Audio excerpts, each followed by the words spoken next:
அருட்பெருஞ்சோதி அருட்பெருஞ்சோதி தனிப்பெரும் கருணை அருட்பெருஞ்சோதி. எல்லா உயிர்களும் இன்புற்று வாழ்க, வள்ளல் மலரடி வாழ்க வாழ்க, கொல்லா விரதம் குவளை எல்லாம் ஓங்குக, நல்லோர் நினைத்த நலம்பெறுக, நன்றி நினைத்த எல்லோரும் வாழ்க இசைந்து. உலக மக்களே, அறிவார்ந்த அன்பர்களே, ஆன்மநேய ஒருமைப்பாடுடைய அன்பர்களே, வள்ளற்பெருமான் நமக்கு அருளிய திருவொற்பாவிலிருந்து 6ஆம் திருமுறையில் இருந்து 107வது பதிகம் ஞானசரியை என்ற பதிகத்தில் இருக்கின்ற பாடலுடைய விளக்கங்களை பார்த்து கொண்டிருக்கிறோம். ஞானசரியை மொத்தம் 28 பாடல்களை கொண்டது. இதுவரையிலும் 24 பாடலுடைய விளக்கங்களை நாம் பார்த்திருக்கிறோம். ஞானசரியை என்பது மரணமில்லா பெருவாழ்வை பெறுவது, இறைவனுடைய அருட்பெருஞ்சோதி ஆண்டவருடைய நிலைகளையும், அவர் எப்படிப்பட்ட அருள் வல்லமை படைத்த இறைவன் என்பதையும், சுத்த சன்மார்க்கத்தில் சேர்ந்து கொண்டால் மரணமில்லா பெருவாழ்வை பெற்றுவிடலாம் என்பதையும் உலக மக்களுக்கு தெரிவிப்பதுதான் ஞானசரியை பாடலுடைய முக்கியமான விளக்கமாகும். இதற்கு முன்னால் இருந்த, அதாவது 4 யுகங்களிலுமே, இந்த பிரபஞ்சத்தில் தோன்றிய 4 யுகங்களிலுமே சமயங்களும் மதங்களும் மார்க்கங்களும் தோன்றி அந்தந்த யுகங்கள் முடிந்தவுடனே அந்தந்த யுகங்களில் தோன்றிய சமயங்களும் மார்க்கங்களும் முடிந்துவிடும். இந்த நிலை உலக மக்களுக்கு தெரியாமல் அவர்கள் அறியாமையில் இருந்து கொண்டிருக்கிறார்கள் என்ற நிலையை உலக மக்களுக்கு தெரியப்படுத்த வேண்டும் என்பதற்காகவும், உலக மக்கள் எல்லாம் இப்போது நடந்து கொண்டிருக்கின்ற சுத்த சன்மார்க்க காலத்தில் உலக மக்கள் எல்லாம் சுத்த சன்மார்க்கத்தை பின்பற்றி கொண்டு இன்புற்று வாழ வேண்டும் என்பதற்காகவும் அருட்பெருஞ்சோதி ஆண்டவர் தன் அருளால் பெற்றெடுத்த ஒரு ஆண்மகனை இந்த பூலோகத்திற்கு வருவிக்க செய்தார், ஒரு தாயின் வழியாக. இந்த நிலை தொடர்ந்து கொண்டிருக்கும் போது உலக மக்கள் எல்லாம் ஒன்றுபட்டு சமரசமாக வாழ வேண்டும், முரண்பாடுகள் இல்லாமலும் வேற்றுமலைகள் இல்லாமையும் சண்டை சச்சரவுகள் இல்லாமலும் உலக மக்கள் வாழ வேண்டும் என்பதற்காகத்தான் தனது மகனை வருவிக்க செய்தார். அப்படி வருவிக்க செய்த மகனை 33 ஆண்டுகள் சென்னையிலே சமயங்களிலும் மதங்களிலும் மார்க்கங்களில் ஈடுபட செய்து, அந்த நெறிமுறைகளை பின்பற்ற செய்து, அதன் பிறகு தன் மகனிடம், மகனை இதெல்லாம் உனக்கு தேவையில்லை, சுத்த சன்மார்க்கத்தை பெற்றுக்கொண்டு உலக மக்களை எல்லாம் சுத்த சன்மார்க்கத்தில் ஒன்றாக இணைத்து நீ அருளாட்சி செய்வாயாக என்று கட்டளையிடுகிறார். இந்த நிலை உலக மக்களுக்கு தெரியப்படுத்த வேண்டும் என்பதற்காகத்தான் திருவொற்பாவை நமக்கு அருளினார்கள் பிள்ளைப்பெருமான் அவர்கள். அதிலிருந்து இந்த விளக்கங்களை பார்த்து கொண்டிருக்கிறோம். ஏன் தன் மகனை சமயங்களிலும் மார்க்கங்களிலும் ஈடுபட செய்தார் என்பதை நாம் ஏற்கனவே விளக்கமாக பார்த்து விட்டோம். அருட்பெருஞ்சோதி ஆண்டவரின் திருவிளையாடல் என்ற பதிகத்திலே 350 பதிவுகளை நாம் பதிவு செய்திருக்கிறோம். அதை நீங்கள் பார்த்திருப்பீர்கள். அப்போ இந்த நிலை தொடரும்போது வளர்ப்பமானவர்கள் 33 ஆண்டுகள் சென்னையில் தோன்றும் துணையாக இருந்தும், அதன் பிறகு சுத்த சிவஞான வெளிக்கு சென்று தன் தந்தையிடம் அருட்பெருஞ்சோதி ஆண்டவரிடம் சுத்த சன்மார்க்கத்தை பெற்றுக்கொண்டும் சாதா கல்வியை கற்றுக்கொண்டும் மறுபடியும் பூலோகத்திற்கு திரும்பும்போது கருங்குழியிலே 9 ஆண்டுகள் இருப்பிடமாக கொண்டிருந்ததையும், அதன் பிறகு ஜீவகாருண்ய ஒழுக்கத்தை உலக மக்களுக்கு தெரியப்படுத்த வேண்டும் என்பதற்காக தர்மசாலையை நிறுவி அங்கு பசியோடு வருகின்ற ஜீவர்களுக்கு பசியாற்றியதையும் பசியை போக்கியதையும் எல்லா விளக்கங்களையும் நாம் தெளிவாக பார்த்து விட்டோம். அதன் பிறகு அருட்பெருஞ்சோதி ஆண்டவரும் வள்ளற்பெருமானவர்களும் தந்தையும் மகனும் சேர்ந்து மேட்டுக்குப்பத்திற்கு சென்று அங்கே மேட்டுக்குப்பத்திலே ஒரு குடிசையிலே எப்படி இருந்தார்கள் என்பதையும், அங்கே இருக்கும்போதுதான் வடலூரிலே சபையை கட்டியதையும் அகவல் எழுதியதையும் எல்லாமே நாம் தெளிவாக பார்த்தோம். இப்போ ஞானசரியை உலக மக்களுக்கு விளக்கி கொண்டிருந்தார். அந்த விளக்கங்களே தான் இப்போ நம்ம பார்த்துக்கிட்டு இருக்கோம். இதன் பிறகு சுத்த சன்மார்க்க கொடி கட்டியது, அங்கே கொடி கட்டும்போது அந்த பாடலுடைய விளக்கங்களை எப்படி கூறினார் என்பதையும், பேருபதேசம் பண்ணியதையும் உரையாற்றியதையும், அதன் பிறகு அருட்பெருஞ்சாண்டவர் தன் மகனோடு 2 கலந்து கொண்டதையும், அருட்பெருஞ்சோதி ஆண்டவர் எப்படி ஆக்கினார் என்பதையும் நாம் பின்னாளில் பார்க்க போகிறோம். இப்போ ஞானசரியை விளக்கத்தை பாருங்கள். இப்போ வல்லப்பமானவர்கள் மேட்டுக்குப்பத்திலே இருப்பிடமாக கொண்டுள்ளார்கள். அந்த நிலையிலே நாம் பார்த்து கொண்டிருக்கிறோம். 5/10/1823 ஆண்டு வருவிக்க விட்ட நமது பிள்ளை பெருமான் அவர்கள் 30/1/1874 ஆண்டுகள் வரையிலும் இரவு 12 மணி வரையிலும் 51 ஆண்டுகள் இறைவனுடைய திருவிளையாடல் எப்படி நடந்ததையே தான் நாம் தெளிவாக பார்த்தோம். இப்போ நாம் இறுதி கட்டத்தில் இருந்து கொண்டிருக்கிறோம். ஞானசரியுடைய பாடல் 25வது பாடல். இறந்தாரை எடுத்திடும்போது அரட்டுகின்றீர் உலகீர், இரவாத பெருவரம் நீர் ஏன் அடைய மாட்டீர், மறந்திடுந்தீர் பிணி மூப்பில் சம்மதமோ உமக்கு, பிணி மூப்பில் சம்மதமோ உமக்கு, மறந்தும் இதை நினைக்கில் நல்லோர் மனம் நடுங்கும் கண்டீர், சிறந்திடும் சன்மார்க்கம் ஒன்றே பிணி மூப்பு மரணம் சேராமல் தவிர்த்திடும் கான், தெரிந்து வம்பின் இங்கே பிறந்த பிறப்பிதில் தானே நித்திய மெய்வாழ்வு பெற்றிடலாம், பேரின்பம் உற்றிடலாம் விரைந்தே. இது பாடல். இந்த பாடலுடைய விளக்கம் பாருங்க. நான் ஏற்கனவே கூறியது போல ஞான சரியை என்பது சரியை கிரியை யோகம் என்ற 12 நிலைகளை கடந்தது. இந்த 12 நிலைகளும் சமயங்களையும் மதங்களையும் மார்க்கங்களையும் சார்ந்தது. 13வது நிலை திரையோதசி நிலை என்று கூறுவார் பிள்ளை பெருமானவர்கள். அங்கிருந்துதான் மரணமில்லா பெருவாழ்வு தொடங்குகிறது. உலக மக்களிடம் கூறுகிறார், உலக மக்களே, ஒரு மனிதன் இறந்த பிறகு அந்த மனிதனை, அதாவது இறந்த பிறகு அந்த பிணத்தை, உயிர் போன சடலத்தை எடுக்கும்போது அரட்டுகின்றீர், புலம்புகின்றீர், கதறி அழுகின்றீர். உலக மக்களே, மனிதன் இறந்து விடுகிறான், அவனை எடுக்கும்போது அழுகின்றீர்கள், கதறுகின்றீர்கள். இந்த இரவாத பெரும் வரத்தை நீர் ஏன் அடைய மாட்டீர்? உலக மக்களே, சிந்தித்து பாருங்கள். இந்த இரவாத ஒரு வரம் என்று ஒரு வரம் இருக்கிறது. அதை ஏன் நீங்கள் அடைய வேண்டும் என்று நீங்கள் நினைப்பதில்லை? ஏன் அடையக்கூடாது? அப்போ இரவாத வரம் வாங்க வேண்டும் என்றால் என்ன செய்ய வேண்டும்? சுத்த சன்மார்க்கத்தில் இருக்க வேண்டும். மறந்திருந்தீர், இதையெல்லாம் நீங்கள் மறந்து இருந்து கொண்டிருக்கிறீர்கள். இரவாத வரம் என்று ஒன்று வரம் இருக்கிறது, அதை ஏன் நீங்கள் விரும்பவில்லை? மறந்திருந்து கொண்டிருக்கிறீர்கள். பிணி மூப்பில், பிணி என்பது நோய், மூப்பு என்பது வயோதிகம், வயது வந்து விடுகிறது. இதெல்லாம் வருவதற்கு உங்களுக்கு சம்மதமா? இதெல்லாம் உங்களுக்கு சம்மதமா? மறந்தும் இதை நினைக்கில் நல்லோர் மனம் நடுங்கும் கண்டீர். இப்படிப்பட்ட ஒரு நிலை இருக்கிறது என்று நீங்கள் மறந்து இருந்து விட்டோமே என்று நீங்கள் நினைக்கும் போது, இரவாத பெருவரம் என்று ஒரு வரம் இருக்கிறதே, நாம் இதுவரையில் தெரியாமல் மறந்து விட்டோமே என்று நீங்கள் நினைக்கும் போது உங்கள் மனம் எப்படி நடுங்கும் தெரியுமா? எவ்வளோ அழகாக சொல்கிறார் பாருங்க. பிரபஞ்சம் தோன்றிய காலத்திலிருந்தே எவ்வளவோ பேர் தோன்றினார்கள், நாம் மறுக்க முடியாது. ரிஷிகளும் சரி, முனிவர்களும் சரி, மகான்களும் சரி, ஜீவ சமாதி அடைந்தவர்களும் சரி, எத்தனையோ பேர் தோன்றினார்கள். இப்படி ஒரு நிலையை உலக மக்களுக்கு யாரும் சொன்னதில்லை. இறக்கும்போது அந்த பிணத்தை எடுக்கும்போது அழுகின்றீர்கள், பிறற்றுகின்றீர்கள், கதறுகின்றீர்கள், பிதற்றுகின்றீர்கள். இந்த இரவாத வரம் என்று ஒரு வரம் இருக்கிறதே, அதை ஏன் அடைய வேண்டும் என்று நீங்கள் நினைப்பதில்லை? இந்த பிணியும், இந்த நோய்களும், இந்த மூப்பும், வயோதிகம், இதெல்லாம் வருவது உங்களுக்கு சம்மதமா?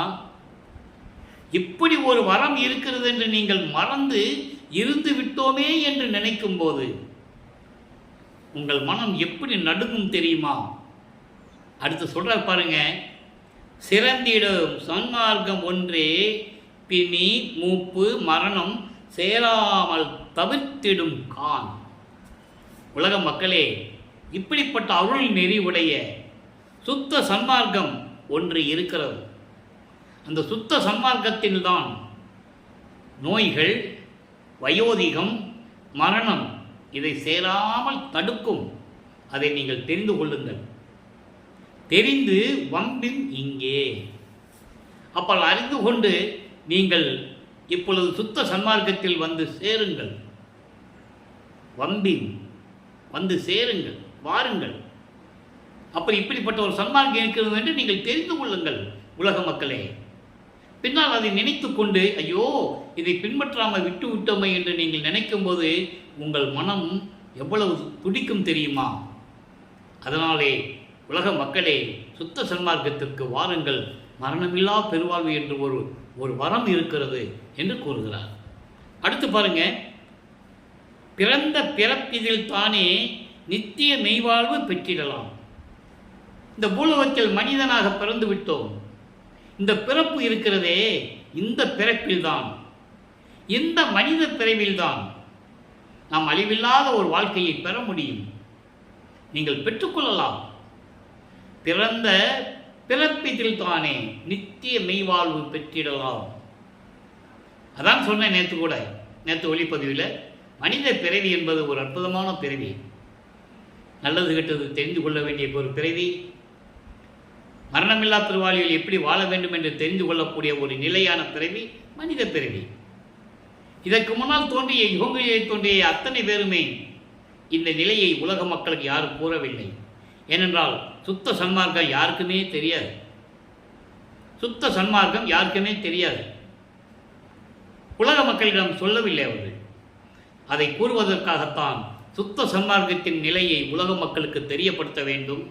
அதோடு மட்டுமல்ல, உலக மக்களை எல்லாம் சுத்த சன்மார்க்கத்தில் இணைக்க வேண்டும் என்ற ஒரே நோக்கத்திற்காகத்தான் நமது பிள்ளை பெருமானவர்கள் அருப்பெருஞ்சோதி ஆண்டவரால் ஒரு தாயின் வழியாக இந்த பூலோகத்திற்கு வருவிக்க உற்றார். ஆன்ற சன்மார்க்கம் அணிபெற என்னைத்தான் ஈன்று அமுது அளித்த இனிய நற்றாயே. எவ்வளோ அழகாக அகவல்ல சொல்கிற நீங்கள் புரிஞ்சுக்கணும். இப்படிப்பட்ட ஒரு சன்மார்க்கத்தை உலக மக்களுக்கு சொல்ல வேண்டும் என்பதற்காகவே என்னை இந்த பூலோகத்திற்கு வருவிக்க செய்தாயே என்று கூறுகிறார். ஆக இந்த பிறவியில்தான் நித்திய மெய்வாழ்வு பெற்றிடலாம், பேரின்பம் உற்றிடலாம், பேரின்பத்தை அடையலாம்.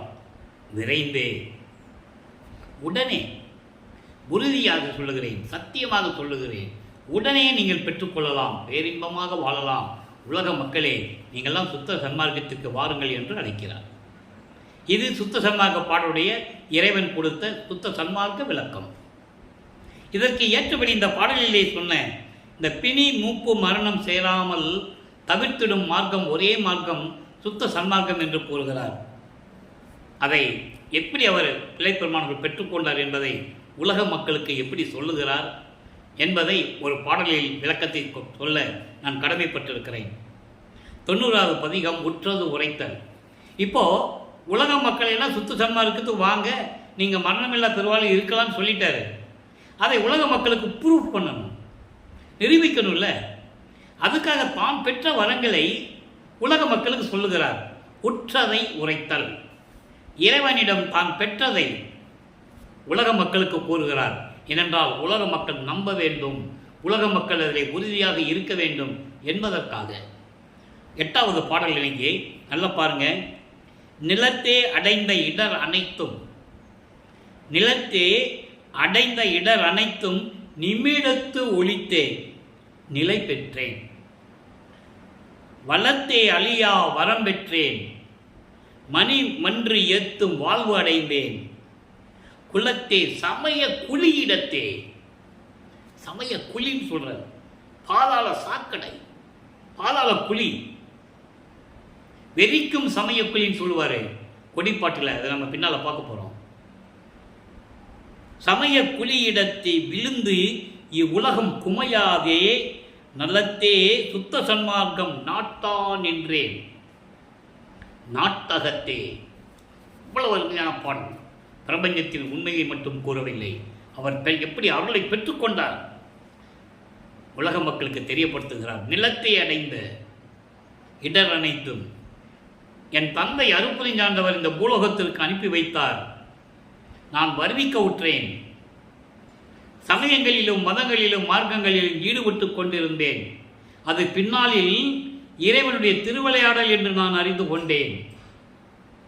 அப்போ நான் சமயங்களிலும் மதங்களிலும் மார்க்கங்களிலும் சொல்லப்பட்ட நெறிகளை பின்பற்றி கொண்டு அந்த சங்கற்ப விகற்பங்களில் ஈடுபட்டு கொண்டு, சங்கற்ப விகற்பங்கள் என்பது சைவ சமயத்தின் அடையாளங்கள். ஒவ்வொரு சமயத்துக்கும் அடையாளங்கள் உண்டு. சைவ சமயத்தின் அடையாளம் திருநீரை பூசிக்கொள்ளுவது, உத்தராட்சமலை போட்டுக்கொள்ளுவது, நமச்சிவாயா சிவாய நம என்று சொல்லுவது.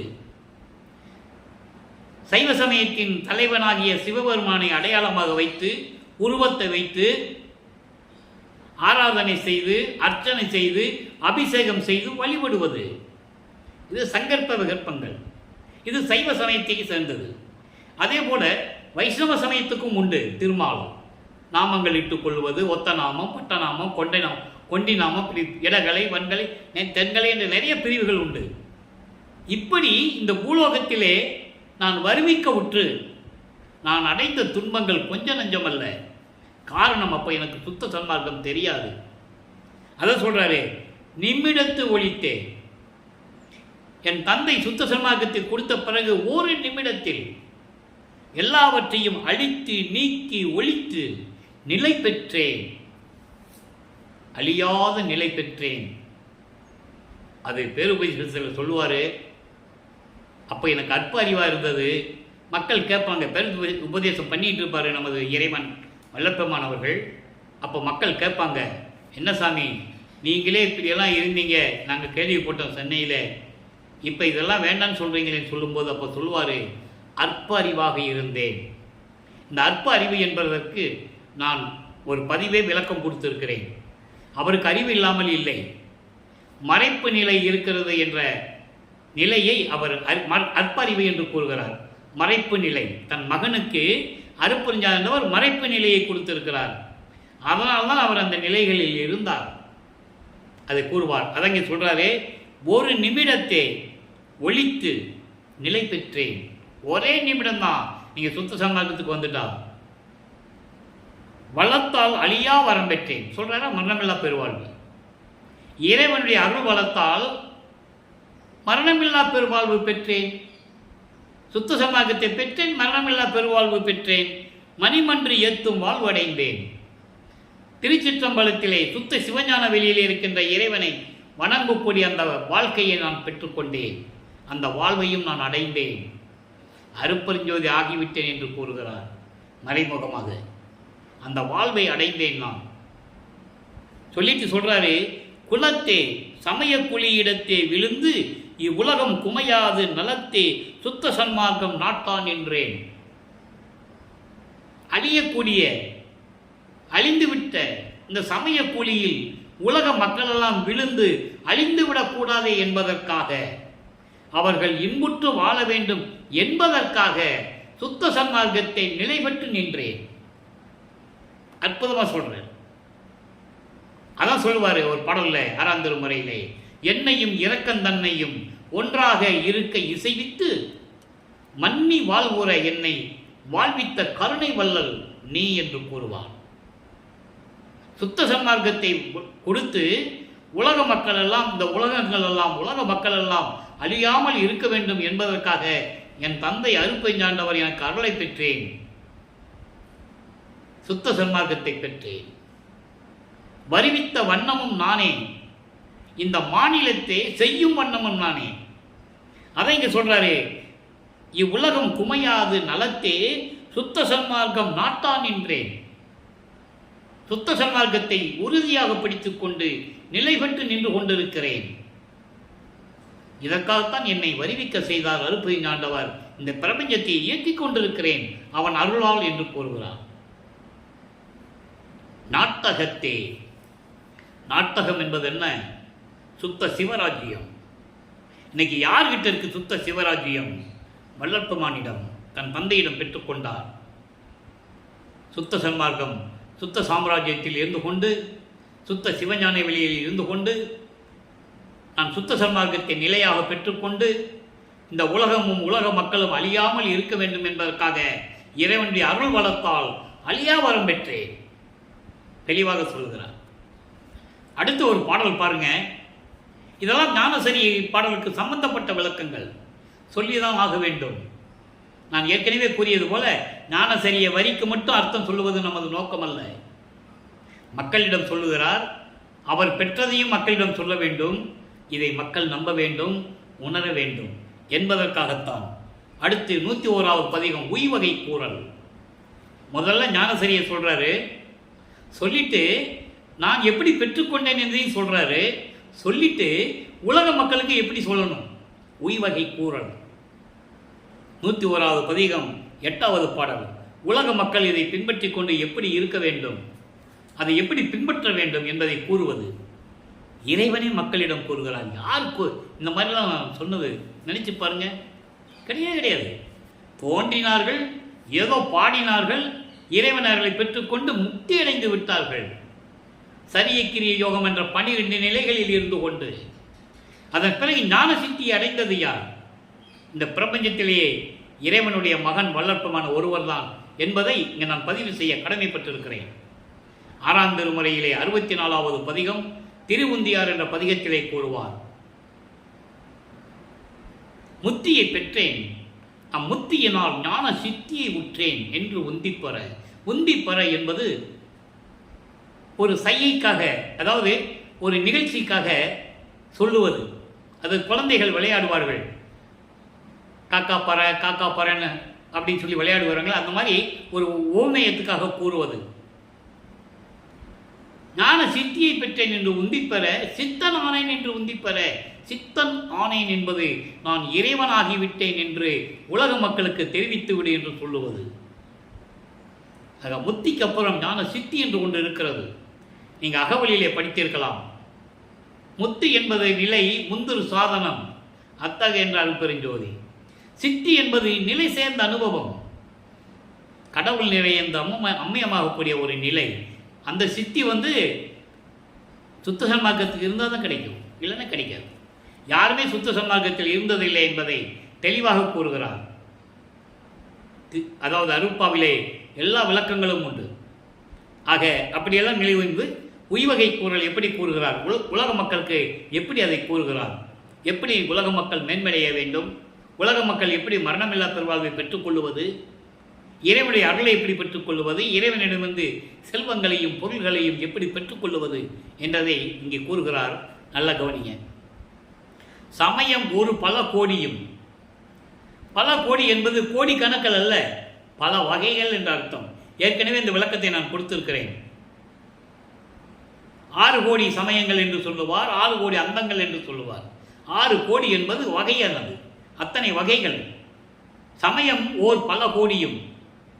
சமயங்கள் என்கின்ற பல வகையான சமயங்கள், சைவம், வைஷ்ணவம், கௌபாரம், காணாபத்தியம், சாகதம், சௌரம், இப்படி பல சமயங்கள் உண்டு. 6 வகையான சமயங்கள். அப்படி அந்த சமயங்களும் இந்த சமயங்கள் தோறும் அமையும் தெய்வங்கள் அனந்தமும். இந்த சமயங்களுக்கு ஏற்ற தெய்வங்கள் அமைச்சிருக்காங்க. இந்த தெய்வங்கள் என்பது அருட்பெருஞ்சோதி ஆண்டவருடைய அருள் நிலைக்கு கோடான கோடி பங்கு கீழ் நிலையில் இருக்கின்றவர்கள், பதத்தலைவர்கள், இறைவனால் உருவாக்கப்பட்டவர்கள், அவர்கள்தான் தெய்வங்கள். இந்த தெய்வங்கள் கடவுள் நிலையில் இருப்பவர்கள் அல்ல. சமயங்கள் பல கோடி. சைவ சமயத்தின் தலைவன் யாரை சொல்றாங்க? சிவபெருமான். வைஷ்ணவ சமயத்தின் தலைவன் யார்? திருமால். கௌபாரம் சமயத்தின் தலைவன் முருகன். காணாபத்தியத்தினுடைய தலைவன் விநாயகன். இவர்களும் தலைவர்கள். சாகதத்தின் தலைவி அம்மை, சௌரம் சூரியன். இப்படி சமயங்கள் உண்டு. இந்த சமயங்களும் சரி, இந்த சமயங்கள் உருவாக்கிய தலைவர்களும் சரி. இவங்கெல்லாம் யாருன்னு சொல்றாரு பாருங்க. இப்படி அமையும் தெய்வங்கள் அத்தனை பேருமே ஞான சன்மார்க்கத்து எமையும் உம்மையும் உடையதோர் அம்பத்து இறையும் அம்பலத்து இறையும் அமைய அம்பலத்தாடும் பொற்பதமும் என்று அறிமீன். இதெல்லாம் உருவாக்குனது யாரு? யார் கண்ட்ரோலில் இருக்கிறாங்க? ஞான சன்மார்க்கத்தின் தலைவனாகிய அருட்பெருஞ்சோதி ஆண்டவருடைய கண்ட்ரோலில் இருக்கிறாங்க. அவர் சொன்னாலும் இவங்க நடைமுறைக்கு வர முடியும். என்னையும் சரி, உங்களையும் சரி படைத்த இறைவன் ஒருத்தன் இருக்கிறானே, ஞான சன்மார்க்கத்தின் தலைவன் அவன் என்று அறிந்து கொள்ளுங்கள். சமயங்களும் சமயங்களை உருவாக்கிய தலைவர்களும் அதை தெய்வங்கள் என்று சொல்லிக் கொண்டிருக்கின்ற நிலைகளும் வேறு யாரும் இல்லை, என்னையும் உங்களையும் படைத்தவன் இருக்கிறானே, ஞான சன்மார்க்கத்தின் தலைவன் அருட்பெருஞ்சோதி ஆண்டவர், திருச்சிற்றம்பலத்திலே இருக்கின்ற அருட்பெருஞ்சோதி ஆண்டவர் அவருடைய திருவடியின் அருளால் பெற்றது என்பதை நீங்கள் அறிந்து கொள்ளுங்கள் உலக மக்களே. எனவே உலக மக்களே, சுத்த சன்மார்க்கத்துக்கு வாருங்கள், மரணமில்லா பெருவாழ்வை பெற்றுக்கொள்ளுங்கள். சுத்த சன்மார்க்கம் என்பது சமயங்களையும் மதங்களையும் மார்க்கங்களையும் சாராத ஒரு தனி மார்க்கம். அது போட்டுக்கிட்டு உள்ள விட்டு உழப்பிக்கிட்டு இருக்கக்கூடாது. அன்றைய காலத்திலிருந்தும் சரி, பிள்ளை பெருமானவர்கள் தோன்றி துணையாக இருந்த காலத்தில் இருந்து அதன் பிறகு அவர் இறைவனான பிறகு அருட்பெருஞ்சோதி ஆண்டவரான பிறகு சித்தி வளாகத்தில் போய் கதவை சாத்திட்டு மறைஞ்சிட்டாருன்னு சொல்கிறாங்க. அது இல்லை, சொல்லக்கூடாது, தப்பு. அவர் இறைவனானு சொல்லு. இறைவனான சொல்கிறதுக்கு உங்களுக்கு என்ன அவ்வளவு கூச்சம்? ஏன் அவ்வளவு குழப்பம் உங்களுக்கு? அவரே சொல்கிறாரு நான் இறைவன் ஆகிட்டேன்னு. அதுக்காக தான் பூலோகத்துக்கு வந்தேன்னு சொல்கிறாரு. உங்களுக்கு ஏன் அந்த குழப்பம்? இன்னைக்கு வரைக்கும் பேசுகிறவங்க பூரா அப்படி தான் பேசிகிட்டு இருக்காங்க. தவறு அது. அப்போது அப்படிப்பட்ட இறைவனுடைய அருளை பெறணும்னா நம்ம என்ன பண்ணணும்? சுத்த சன்மார்க்கத்துக்கு வந்துடணும். தெளிவாக சொல்கிறாரு, அதெல்லாம் அழிஞ்சு போச்சு, 4 யுகங்களோடு முடிஞ்சு போச்சு, கலியுகம் 1900 முடிஞ்சு போச்சு. இப்போ நம்ம சுத்த சன்மார்க்க காலத்தில் இருக்கிறோம், சதுர யுகத்தில் இருக்கிறோம், ஒளி யுகத்தில் இருக்கிறோம். அப்போ இந்த உலகத்தில் இருக்கிறவங்களுக்கு அதெல்லாம் தேவையில்லை, தெரியாமல் இருந்துகிட்டு இருக்காங்க. இதை சொல்கிறதுக்கு தான் நான் பூலோகத்துக்கு வந்தேன், தெளிவாக சொல்கிறாரு. எனவே உலக மக்களே, இதெல்லாம் தெரிந்து கொண்டு சமயங்களையும் மதங்களையும் மார்க்கங்களையும் நாடாது சாராது சுத்த சன்மார்க்கத்தை பெற்றுக்கொண்டு இறைவன் அருளை பெற்றுக்கொண்டு மரணமில்லா பெருவாழ்வில் நீங்கள் வாழ வேண்டும். இதற்கு முன்னால் மரணமடைந்தவர்கள் பல யுகங்களிலே மரணமடைந்தவர்களையெல்லாம் திருப்பி எழுப்ப வேண்டும் என்று கூறுகிறார். திருப்பி அவர்களுக்கு மறுபடியும் மனித பிறவி கொடுத்து அவங்களுக்கு சுத்த சன்மார்க்கத்தை கொடுத்து அந்த மனித பிறவியை எடுத்துக்க சொல்லி சுத்த சன்மார்க்கத்தை கொடுத்து மீண்டும் அவங்களை மரணமில்லா பெருவாழ்வில் வாழ வைக்க வேண்டும் என்று கூறுகிறார். அகவலியிலே பாடல்கள் உண்டு, ஆறாந்திருமலை திருவருட்பாவிலே எத்தனையோ பாடல்கள் உண்டு. எனவே இதை சொல்லுவதற்காக இந்த பிரபஞ்சத்தில் வருவிக்க விட்டவர் தான் வள்ளல் பெருமான் என்பதை நான் கூறிக்கொள்ளுவதில் இறைவனுடைய அருளால் பெருமிதம் அடைகிறேன். சுத்த சன்மார்க்கத்தில் இருந்து கொண்டிருக்கிறோம். நம்மெல்லாம் புண்ணியவான்கள், நம்மெல்லாம் புண்ணியம் செய்தவர்கள் என்பதை நீங்கள் மனதில் வைத்துக் கொள்ள வேண்டும். சுத்த சன்மார்க்க காலத்தில் வாழ்ந்து கொண்டிருக்கிறோம். ஒப்பற்ற இறைவனை பெற்றுக் கொண்டிருக்கிறோம்.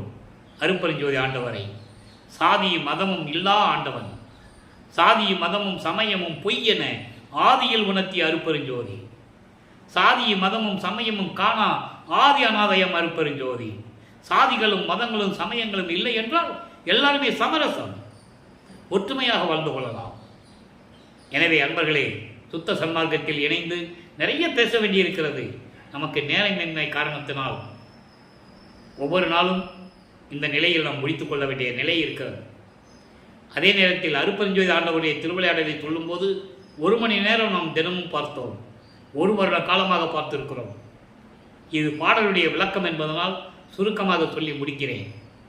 நீங்கள் தான் சுத்த சன்மார்க்கத்தில் இணைந்து கொண்டு அருட்பெருஞ்சோதி அருட்பெருஞ்சோதி தனிப்பெருங்கருணை அருட்பெருஞ்சோதி என்ற மகாமந்திரத்தை சொல்லி மண் அகல் விளக்கிலே தீபமேற்றி எதிரிலே அமர்ந்து கொண்டு தந்தையிடம் கேளுங்கள், பேசுங்கள். மனதில் இருக்கின்ற கவலைகளெல்லாம் தந்தையிடம் சொல்லுங்கள். அவன் நமது தந்தை, நம்ம சொல்லுவதை கேட்பான். நாம் செய்ய வேண்டிய ஒரே ஒரு கடமை இருக்கிறது. உயிர்களை கொலை செய்வதை நிறுத்த வேண்டும். முதல் யானை வரை எல்லாமே ஒரே உயிர்கள் தான். நமக்கு மனதறிந்து உயிர்களை கொல்லக்கூடாது. 2வது, ஒரு உயிரை கொன்று அந்த பிணத்தை, அந்த நாறுகின்ற உடம்பை நம் உடம்புக்கு உணவாக எடுத்துக்கொள்ளக்கூடாது. அதை தான் சொல்லுகிறார், புலை தவிர்க்க வேண்டும், கொலை தவிர்க்க வேண்டும் என்று சொல்லுகிறார். புலையும் கொலையும் தவிர்த்தாலே இறைவன் உங்களிடத்தில் வந்து விடுவான் என்ற உண்மையை இந்த உலக மக்களுக்கு கூறியது வள்ளல் பெருமான். அதற்காக தான் அவர் வருவிக்க விட்டார். யாருமே சொல்லவில்லையே, இத்தனை யுகங்களாக வாழ்ந்த மக்களிடம் இந்த நிலையை யாருமே கூறவில்லையே என்பதற்காகத்தான் ஒரு தாயின் வழியாக ஒரு சாதாரண மனிதனாக வருவிக்கவுற்று அதன் பிறகு இறைவன் எப்படி ஆனார் என்பதை கூறுவதுதான் திருவருட்பாவுடைய பாடல்கள் என்பதை நான் பதிவு செய்ய கடமைப்பட்டிருக்கிறேன். எனவே அன்பர்களே, அருட்பெருஞ்சோதி அருட்பெருஞ்சோதி தனிப்பெருங்கனை அருட்பெரும் மகாமந்திரத்தை உச்சரித்து இறைவனுடைய அருளையும் செல்வங்களையெல்லாம் பெற்று நீங்கள் நோயற்ற வாழ்வில் மரணமில்லா பெருவாழ்வில் நீடூழி வாழ வேண்டும் என்று இறைவனுடைய தயவாலையும் கருணையாலையும் என் தந்தை வள்ளலாரின் அருளை பெற்றவன் என்ற முறையிலும் நான் இதை கூறி விடைபெறுகிறேன். நன்றி, வணக்கம். அருட்பெருஞ்சோதி அருட்பெருஞ்சோதி தனிப்பெரும் கருணை அருட்பெருஞ்சோதி. நாளையும் ஞானசரியர் பாடல் விளக்க வரும். தினமும் பார்த்து கண்டு மகிழ்ந்து இறைவனுடைய நிலையை தெரிந்து கொண்டு இறைவன் அருளை பெற்றுக்கொள்ளுங்கள்.